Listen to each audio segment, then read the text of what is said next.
할렐루야. 한 주간 평안하셨습니까?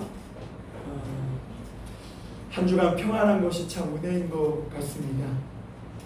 우리가 들려지는 듣고 사는 소리들이 너무나 끔찍하고 무서운 일들이 너무 많아서 오늘 우리가 이렇게 평안하게 시원한 에어컨을 틀고 앉아서 예배한다는 것 자체가 하나님의 은혜라는 생각이 들어집니다. 오늘 우리가 읽은 말씀을 통해서 하늘 양식을 먹는 사람들이라는 제목으로 같이 말씀을 나눌 때에 여러분들의 마음이 훈훈해졌으면 좋겠습니다.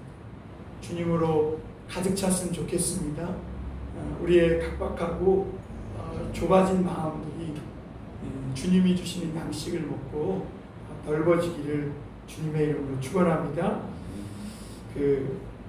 월드비전의 긴급 구호팀을 팀장으로 섬기고 있는 한비아 씨라고 있습니다. 그 한비아 씨가 언젠가 TV에 나와가지고 이야기하는데 그 긴급 구호팀은 세계의 어느 나라든지 재난이나 어떤 재앙을 만나서 위기 가운데 처하게 되면 24시간 안에 48시간 이내에 그곳에 도착해야 한다고 합니다. 굉장히 인생을 사서 고생하는 거죠. 그래서 사람들은 그렇게 고생하며 사는 한비아 씨한테 묻는답니다. 왜 그렇게 고생하며 사냐고. 노세 젊어서 노세 그런 거 모르냐고. 그러면서 이렇게 얘기를 한다고 해요. 그러면 한비아 씨가 이렇게 얘기를 한다고 합니다. 자기 가슴을 뛰게 하는 일이 있기 때문입니다. 이렇게 말한다고 합니다. 그러면서 그는 그 질문한 사람에게 되묻습니다. 당신이 하고 있는 일이 정말 가슴 뛰는 일입니까? 이렇게 묻는다는 거예요. 근데 저는 한때 이런 책이나 이런 글을 읽으면서 이게 사치다. 지금 먹고 살기도 힘들어 죽겠는데 무슨 가슴 뛰는 일이야. 하루 벌어 먹고 살 수 있는 일 직장만 있으면 되지 무슨 가슴 뛰는 일까지 바라지도 않는다 이런 생각이 들었는데 한편으로 이렇게 또 생각해 보면 우리가 아무리 인생이 힘들고 어려워도 이런 정말 중요한 것들을 놓치고 살면 안 되겠구나. 그럼 우리가 먹고 살기 위해서는 짐승과 무엇이 다르겠는가?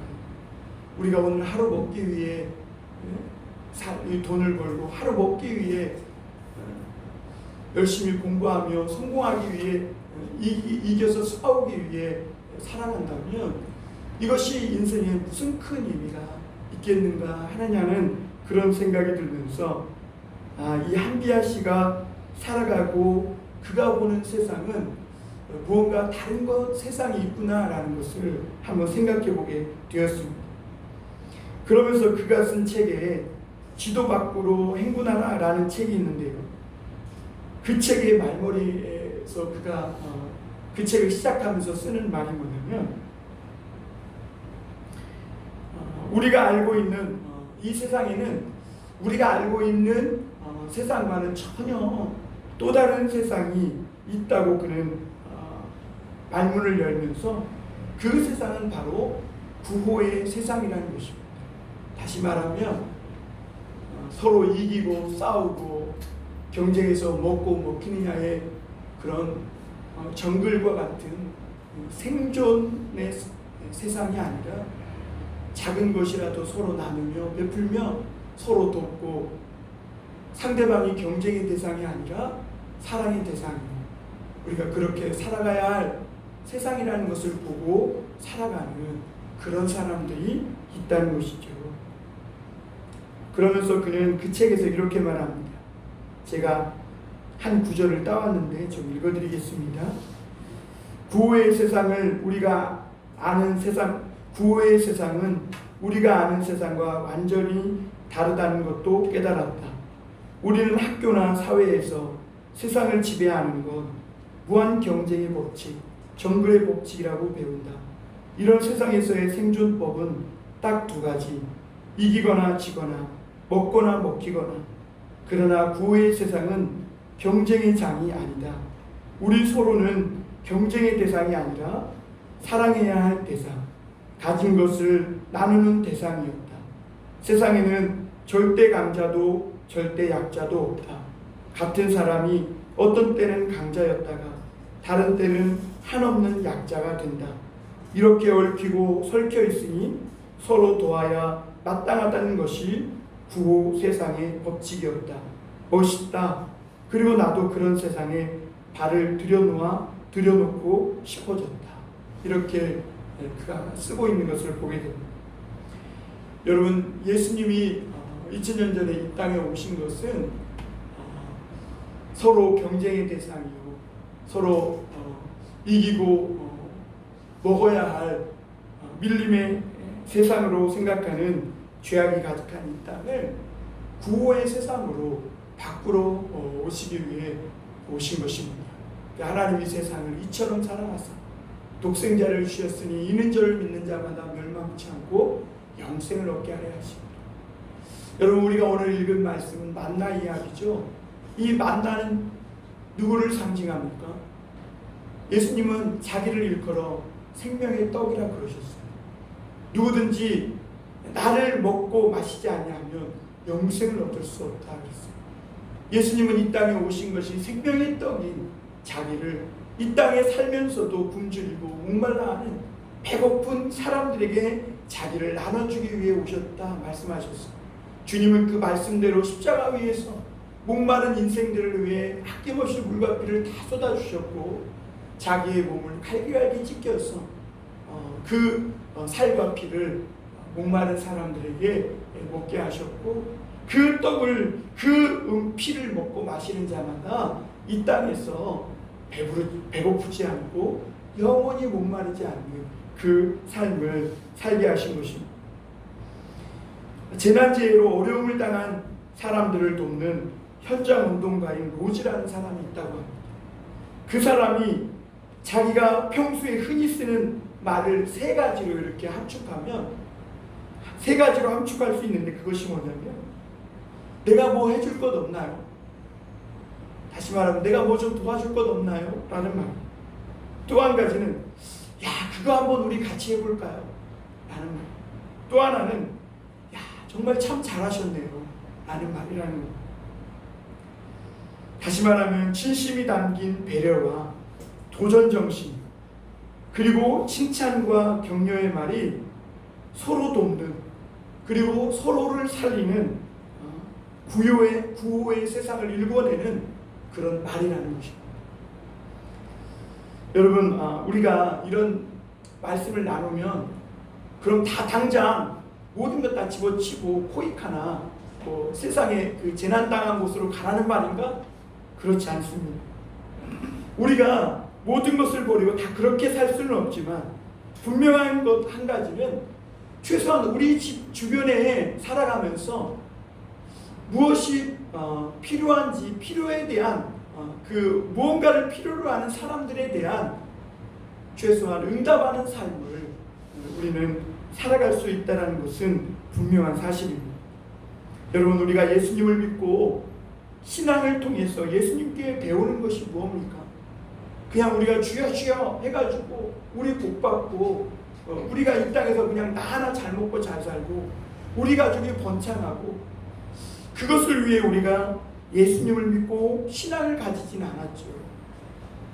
다른 이들에 대해 배려할 줄 아는 삶을 배우고 불가능을 가능한 것으로 만드는 그런 능력을 주님으로부터 받고 서로 북돋아주고 일으켜 세우는 그 주님의 마음을 우리가 배워서 정말 삭막해진 이 세상, 사막화되어 가는 이 세상에 꽃이 피고 나무가 우거지면 그래서 새들이 노래하고 강이 흐르는 그런 동산으로 만들기 위함이 아닙니까?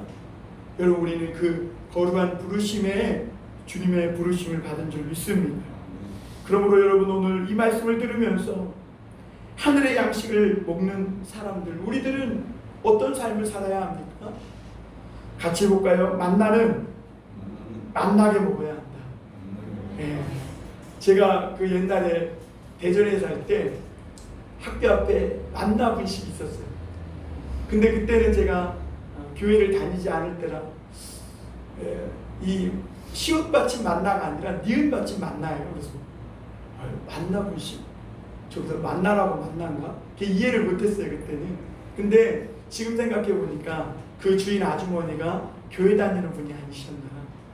그래서 그 식당 이름을 만나라고 하지 않았나. 지금 생각해 보면 참 이름 좋다. 만나를 만나게 먹는 식당.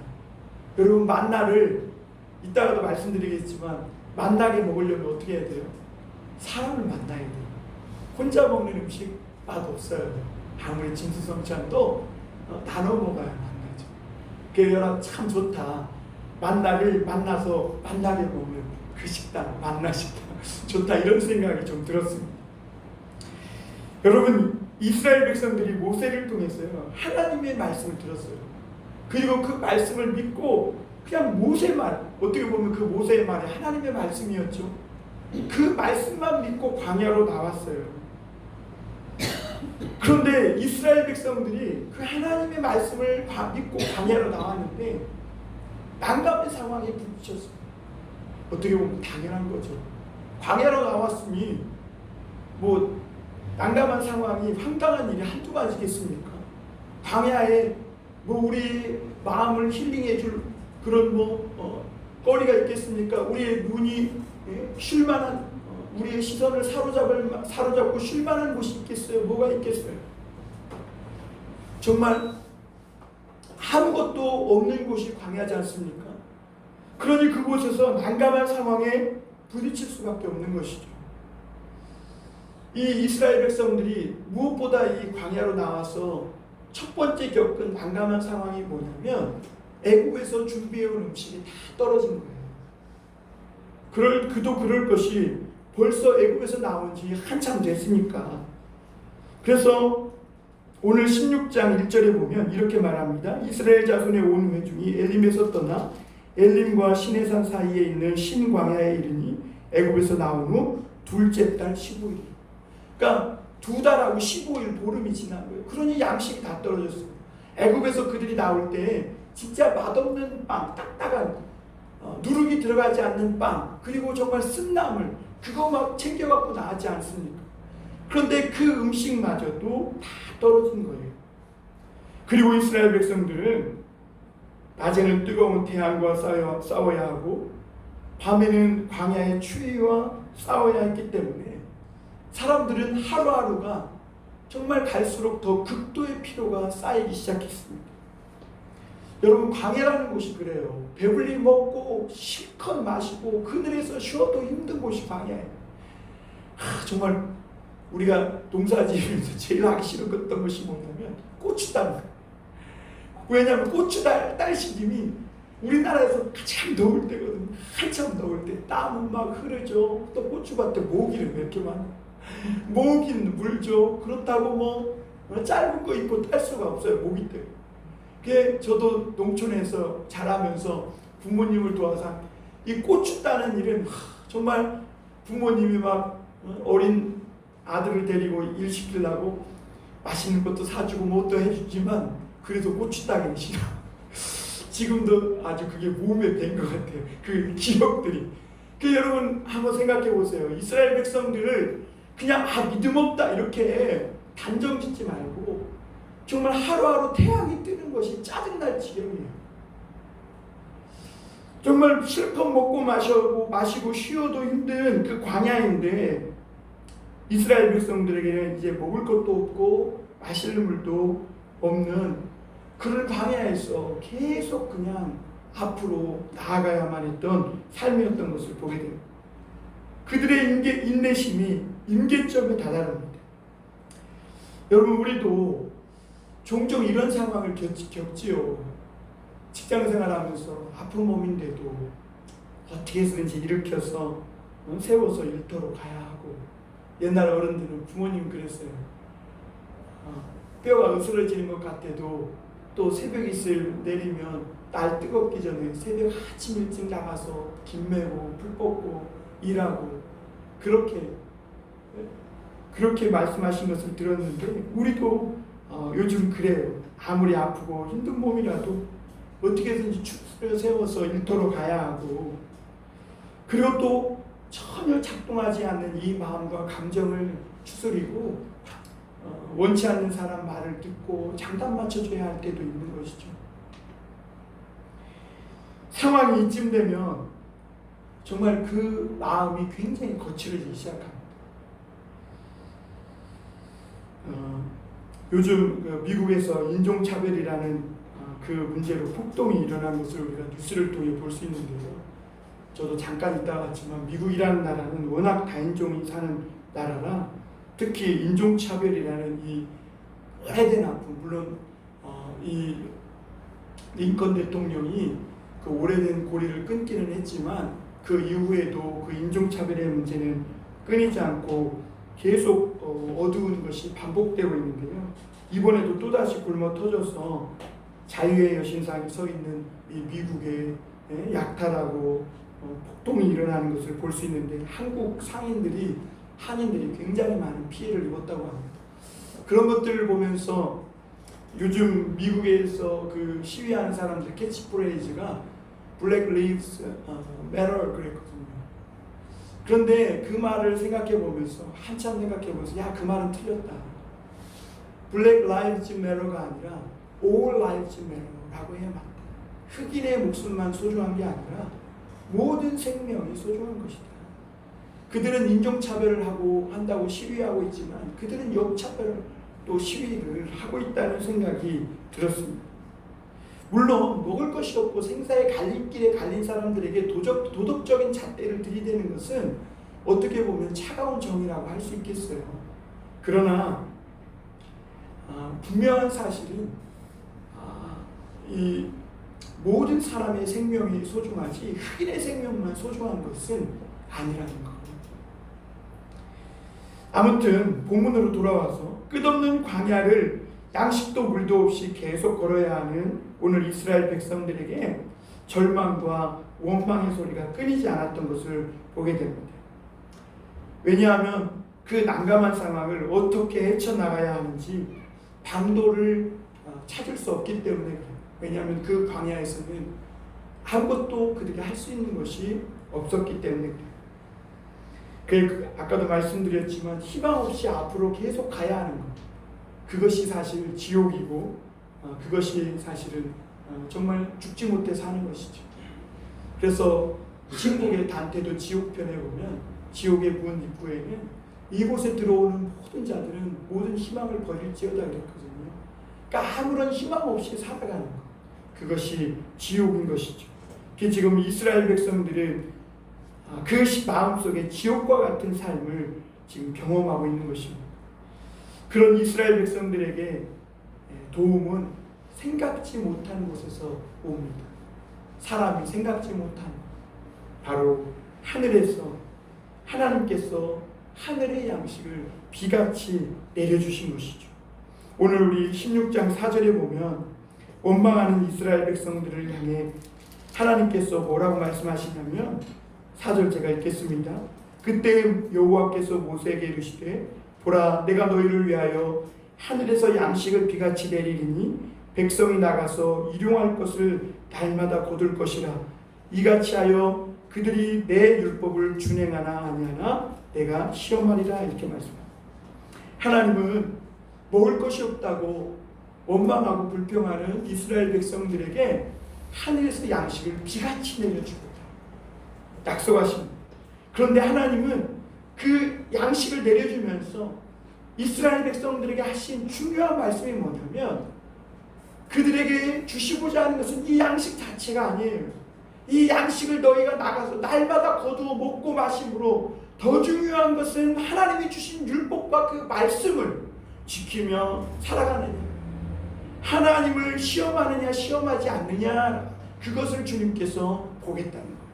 왜냐하면 이스라엘 백성들은요, 애굽에서 구원받고 홍해를 건너고 그렇게 하나님의 살아계심을 체험하며 살았음에도 불구하고 이 광야에서 그들이 날마다 하나님을 시험했는데 그것이 뭐냐면 하나님이 우리 중에 계시냐 안 계시냐, 그것을 날마다 시험합니다. 저도 그런 사람을 한번 본 적 있어요. 나름 전도사라고 한 사람인데요, 그가 제가 20대 후반 때인데 뭐라고 나한테 얘기했냐면 여전도사에서 자기는 전도사인데도 하나님 안 믿겨진다는 거예요. 그러면서 자기가 술을 먹고 담배를 펴보겠다. 그러면 하나님이 어떻게 하겠느냐라는 거예요. 이미 그 자체가 시험에 걸린 거죠. 여러분, 그렇게 하나님을 시험하면 안 돼요. 그래서 저는 그때 깜짝 놀랐어요. 이렇게 주님께 부르심 받았다고 생각하는 사람들 중에도 이런 생각을 가진 사람들도 있구나. 평신도도 아니고 그런 생각을 하면서, 물론 그 여전도사님이 지금 어떻게 사는지는 모르겠어요.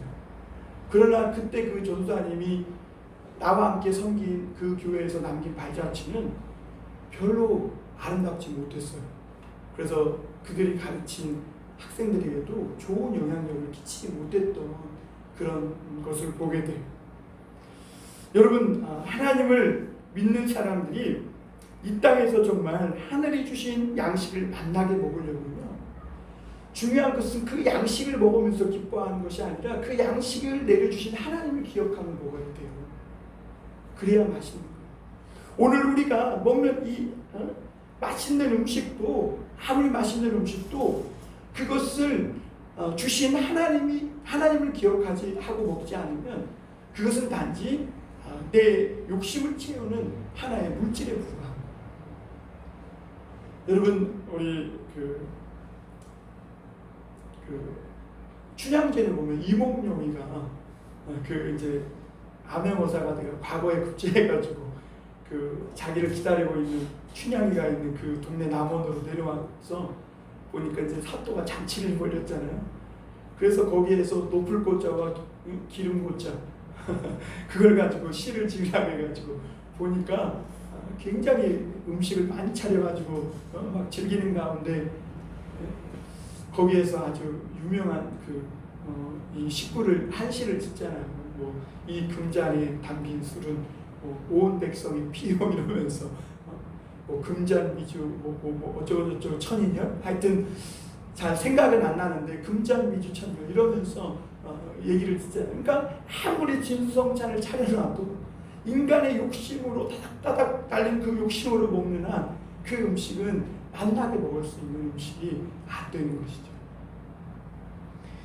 오늘 하늘에서 양식을 비같이 내려주신다고 약속하신 이 하나님은 정말 그 약속을 지키셨어요. 오늘날 아침에 이스라엘 백성들이 광야로 나가보니까 거기에 둥글며 서리 같은 것이 덮여 있는 거예요. 백성들은 이것을 쳐다보고 보면서 야, 이게 뭐냐? 이게 뭐냐? 그게 만후예요. 그래서 만나가 된 거예요. 그래서 하나님이 약속하신 양식이라는 것이죠. 그러면서 그들은 하나님이 우리에게 광야에서 먹을 것을 양식을 주셔서 먹는구나라는 것을 깨달아 알았다는 것입니다. 그래서 성경은 그들이 먹은 음식을 만나라고 이름 지었고, 그 만나라는 음식은 이게 뭐냐? 이게 뭐냐? 다시 말하면 이게 어디로부터 온 것이냐? 라는 것을 묻는 거예요. 그러면 하나님이 주신 양식 만나다, 이렇게 고백하고 있는 것이죠. 예수님은 오늘 믿는 우리들에게도 일용할 양식을 구하라 그랬어요. 그래서 주기도문을 우리가 구할 때마다, 기도할 때마다 일용할 양식을 주시옵고 라고 이렇게 기도해요. 그렇게 기도하면 우리가 먹는 음식은 하나님이 주어 먹게 하신 양식이 되는 것이고, 우리는 그것을 먹어야 하루하루 정말 만난 그런 인생을, 삶을 살아가게 되는 거예요. 여러분, 오늘도 이 만나를 먹으실 수 있길 바랍니다. 생명의 떡이신 주님이 오늘 우리를 이곳으로 부르신 이유가 뭡니까? 하늘 양식을 주시기 위한 거예요. 오늘 두 번째로 한번 생각해 볼 것은 또 하나의 기적입니다. 하늘 양식을 먹는 사람들은 또 하나의 기적을 덤으로 체험하며 살아가는 사람입니다. 오늘 16절에서 20절에 보면 이렇게 말씀하고 있습니다. 여호와께서 이같이 명령하시기를 너희 각 사람은 먹을 만큼만 이것을 거둘지니 곧 너희 사람 수요대로 한 사람의 한 오멜씩 거두되 각 사람이 그의 장막에 있는 자들을 위하여 거둘지니라 하셨느니라.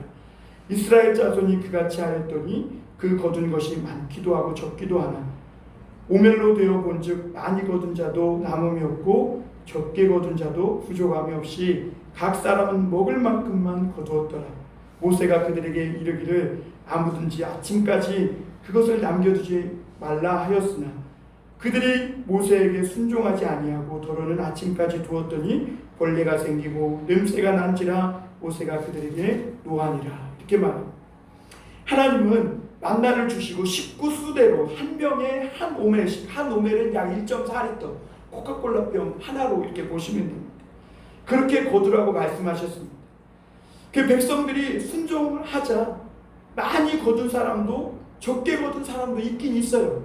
그런데 중요한 사실은 오멜로 되어서 나중에 보면 많이 거둔 사람도 남지 않고 적게 거둔 사람도 모자라지 않더라는 것이죠. 하나님은 오늘 우리가 누리고 먹고 있는 것을 다른 사람과 함께 나누며 먹으라는 것입니다. 음식뿐만이 아니라 우리의 시간, 우리의 마음들, 이 모든 것들을 나 혼자 누리며 나 혼자 독차지하지 말고 다른 사람들과 함께 누리라는 거예요. 그러면 부족함이 없게 하신다. 오늘 하나님은 이스라엘 공동체가 이 광야에서 나와서 깨달아야 할 것은 뭐냐면 애굽에서처럼 제일 높은 자리에 있는 사람들이 독차지하고 그 밑바닥에 있는 사람들은 정말 하나 먹기도 힘들어서 삶이 그야 생지옥으로 변하는 그런 세상을 만들지 말고 많이 거둔 자도 적게 거둔 자도 서로 나눠 먹음으로 말미암아 부족함이 없게 하는 그런 하나님의 나라를 만들라고 오늘 깨닫게 해주시는 줄 믿습니다. 하나님은 오늘 우리가 누리고 있는 것들을 누구든지 독차지하면 안 된다. 독차지하면 그게 뭐가 되냐면 독이 되는 것입니다. 그리고 남의 것을 남의 몫까지 내가 욕심을 내서 싹쓸이하면 그것은 결국 자기에게 치명적인 독이 되어 망하게 하는 것이 된다는 것입니다. 여러분, 오늘날 경제 물질이 최고로 여겨지는 세상 속에서 이러한 삶을 산다는 것은 얼마나 어려운지 모릅니다. 나름 우리나라의 대통령이 그 경제 재난지원금을 주면서 많은 사람들이 기부하기를 바랬대잖아요.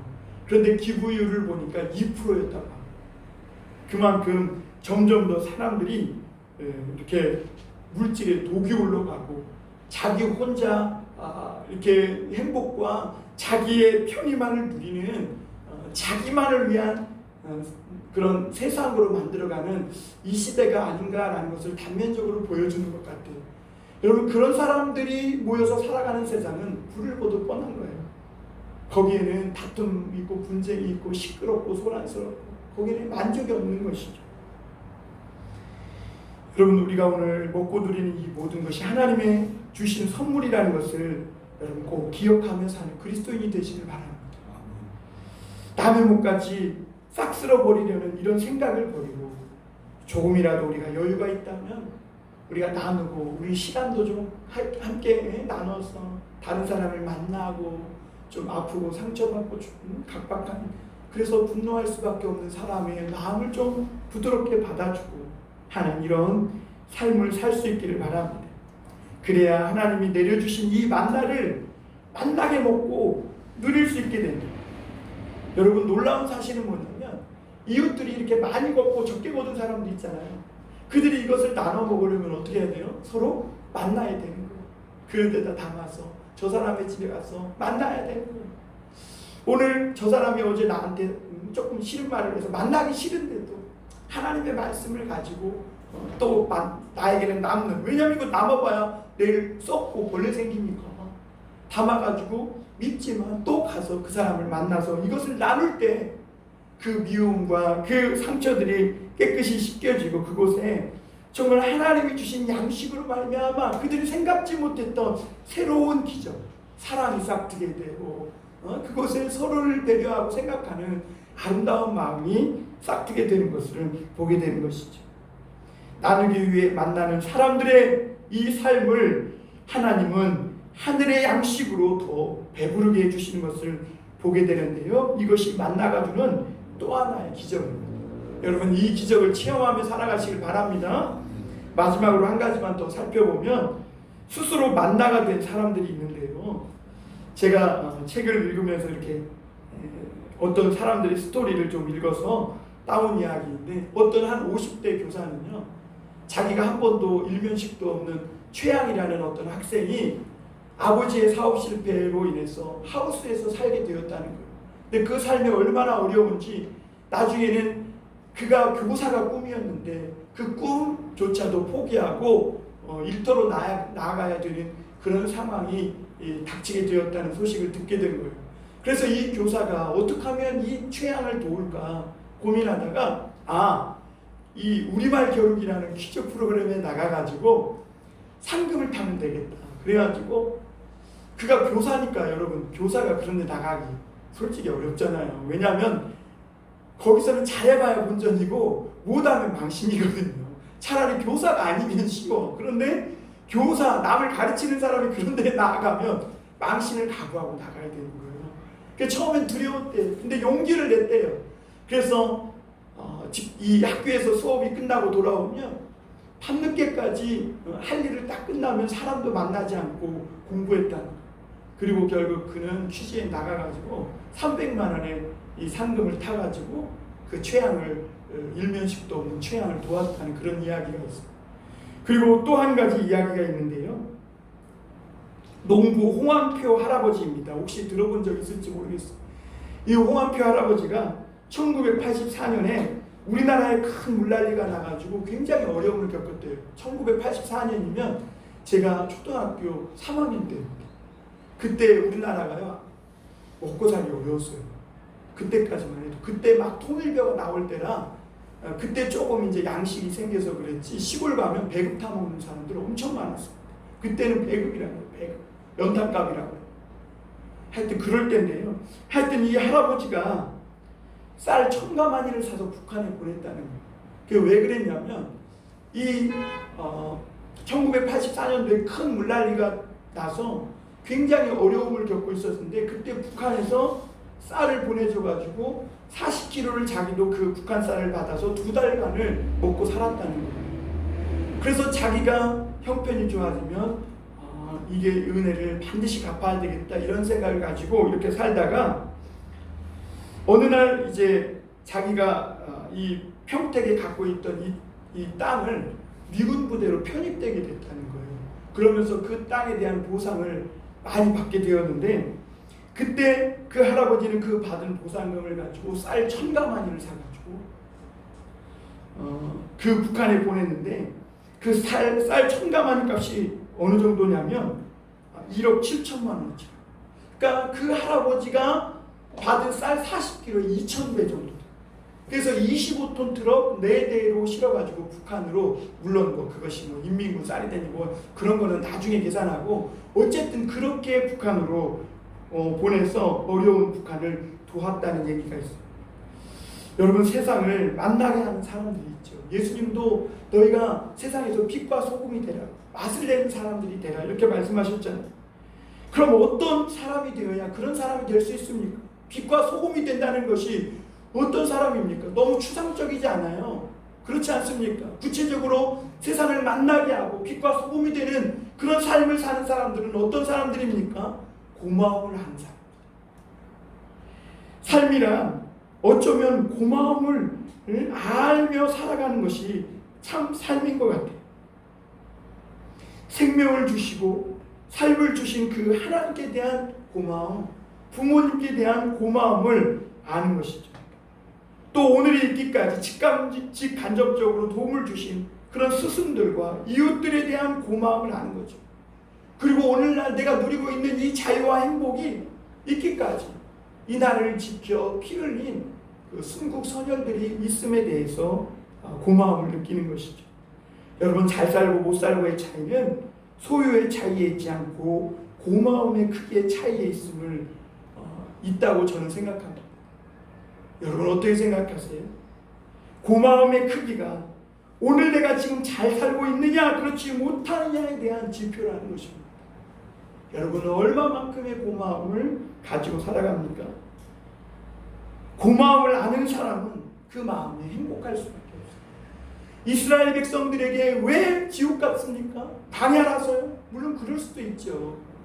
그러나 더 중요한 사실은 환경이 광야에서가 아니라 이스라엘 백성들 안에 하나님이 그 애굽에서 종살이했던 그 이스라엘 백성들을 건져주신 것에 대한 이 고마, 뒤에서는 애국군이 쫓아오고 앞에서는 홍해가 막고 있어서 꼼짝없이 죽을 수밖에 없는 위기에 있을 때 하나님이 홍해길을 건너서 마른 길을 걷게 하셔서 구원해 주신 그 하나님에 대한 고마, 그리고 그들이 목말라 있을 때 광야에서 엘림에서 70주 70물을 만나서 그들의 목마른 그 목을 시원하게 해주셨던 그 하나님에 대한 고마움을 다 잊어버렸기 때문입니다. 여러분, 오늘도 내 마음이 각박해지고 상박해져 있다면 한번 자기 마음을 돌아보세요. 한번 들여다보세요. 왜 그렇게 해요? 자세히 보면요, 원망만 나옵니다. 남편에 대한 원망, 아내에 대한 원망, 누구에 대한 원망. 저 자신을 봐도 그래요. 내가 내 마음이 좁아지고 각박해지는 때, 행복하지 못한 이런 생각이 들 때가 언제냐면 고마움은 싹 사라지고 원망 불평만 들 때. 그런데 여러분, 내가 그 마음을 잠시 내려놓고 그래도 그때 그분이 그렇게 도와주셨지, 그때 그런 분을 하나님이 만나게 하셔서 오늘까지 살았지, 이런 고마운 일들에 대해서 생각하고 고마워하는 마음을 갖잖아요. 그럼 내 마음이 어느새 훈훈해지고 따뜻해져. 여러분, 우리가 마치 부모님에 대한 생각만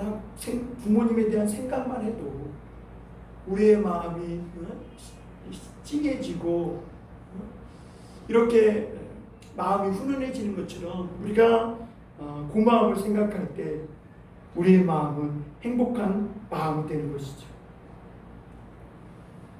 하나님의 애굽에서 건져낸 이스라엘 백성이 가르쳐 주시고 싶은 것이 뭐냐면, 사람이 살 수 없는 이 애국과 같은 세상, 그런 세상 말고 이 광야에서도 하나님의 나라를 일구어 보라는 거예요.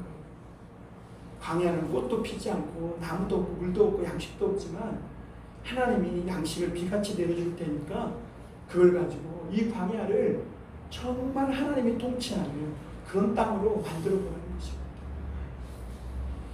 난 모르는 소녀의 꿈을 지켜주기 위해서 최선을 다한 50대 교사, 20여 년 전에 그 고마움을 잊지 않고 그것을 갖고자 한 70대 할아버지, 이 행복한 사람들, 고마움을 아는 사람들의 이야기만 들어도 여러분, 우리의 마음이 훈훈해지지 않습니까? 억만금을 가져도 나눠줄 줄 모르면 그 사람은 가난뱅이입니다.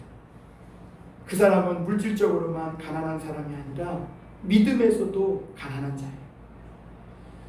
하지만 비록 적어도 더 어려운 누군가를 위해 손을 펴는 사람은, 그 사람은 하나님에 대해서도 부자요, 믿음에 대해서도 부자요, 행복한 사람이요, 기적을 체험하는 사람들입니다. 우리가 소유하고 있는 것은 낡고 닳아 없어질 이 물질이잖아요. 그러는 것을 누군가를 위해서 나눌 때 그런 물질이나 내가 소유한 모든 것들은 정신으로 바꾸게 된다는 것이죠. 그러니까 이 물질이 아무것도 아닌 이것이 사랑이 되고 행복을 낳는 기적이 되는 것입니다. 여러분, 오늘 저와 여러분들은 이 아름다운 일에 초대받은 사람들이라는 것을 기억하시길 바랍니다. 그리고 오늘 우리가 가지고 있는 이 모든 것을, 누리고 있는 모든 것을 필요한 누군가와 함께 나눌 때 그것은 하늘 양식, 만나로 바뀐다는 사실을 기억하고 일상 속에서 그것을 체험하며 나누며 살아가는 저와 여러분들이 되었으면 좋겠습니다. 오늘도 재난을 만나, 그래서 현실 속에서 낙심하고 절망하고 희망을 잃은 그런 사람들에게 마음을 열고, 한번 같이 해봅시다. 참 잘했다고, 내가 도와줄 것 없냐고, 이렇게 한번 손을 펴서 예수님의 마음을 가지고 다가가는 하늘의 양식을, 만나를 먹고 배부르는 그런 저와 여러분이 되시기를 주님의 이름으로 축원합니다. 기도하겠습니다.